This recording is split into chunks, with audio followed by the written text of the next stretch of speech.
Les deux installations, à elles deux, représentent une surface de stockage de presque 35 hectares, une capacité totale de 80 tonnes de poudre stockée. La marchandise et des spectacles, on en livre partout en France. Alors ça va du Festival de Cannes en passant par, en 2013 par exemple, le Feu de la Tour Eiffel à Paris. On livre le Festival interceltique de Lorient et des tas d'événements petits et gros en France, en Suisse, en Belgique, on va parfois en Allemagne. On était aux Caraïbes il y a quelques mois, on y retourne dans quelques semaines et on va très très fréquemment en Chine, en Espagne, auprès des fabricants qui développent notre gamme sur la base de nos cahiers des charges et de nos créations ici en Haute-Marne. Dans le film Un singe en hiver, les personnages interprétés par Jean-Paul Belmondo et Jean Gabin ne prennent pas vraiment les précautions nécessaires à la manipulation des feux d'artifice. À vous de jouer, mon cher.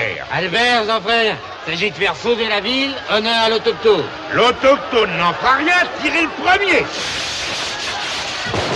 Autant que leur utilisation et leur stockage, le transport de telles marchandises nécessite également de vraies règles de sécurité. Les artifices de divertissement, ça fait partie de la grande famille des explosifs et ces produits-là, effectivement, ils dépendent d'une réglementation routière qu'on appelle l'ADR. Du coup, on a besoin de véhicules renforcés, de chauffeurs qualifiés qui ont des certificats de conduite pour ces pièces pyrotechniques et on a des emballages spécifiques. Alors, c'est pas extrêmement compliqué à transporter, pour autant, c'est beaucoup de règles à appliquer. Parfois, des voies de circulation interdites, parfois des moments de l'année où il est plus opportun d'emprunter des itinéraires bis. Quant à l'identification du véhicule transportant des feux d'artifice, Thibaut Prévost. Il y a deux écoles, soit on est en dessous des seuils fixés par la réglementation, à ce moment-là le véhicule peut être neutre, on a besoin cependant de documents et d'extincteurs à l'intérieur. En revanche, si on dépasse un certain seuil, on va être obligé de placarder le véhicule avec des marquages orange et donc des numéros et des lettres qu'on va trouver sur ces marquages qui sont 1.3G ou 1.4G pour les artifices de divertissement.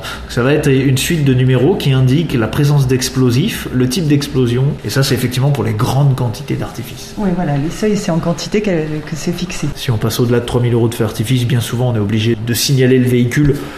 En dessous, c'est pas forcément nécessaire, ça dépend des familles de produits, mais c'est pas forcément nécessaire. Du coup, vous parliez de transport routier. Est-ce que vous êtes amené à envoyer des feux d'artifice par d'autres moyens Quand c'est dans les Caraïbes, on passe par autre chose que la route? Ouais, alors il y a toujours de la route puisqu'il faut aller rejoindre un port, mais une fois qu'on est au port, évidemment, là on a des containers maritimes qui vont acheminer jusqu'au lieu d'utilisation finale. L'aviation, c'est très rare de pouvoir trouver des solutions puisque c'est relativement onéreux. En revanche, effectivement, une fois qu'on a quitté le domaine routier, c'est plutôt le container maritime qui prédomine. À mon commandement!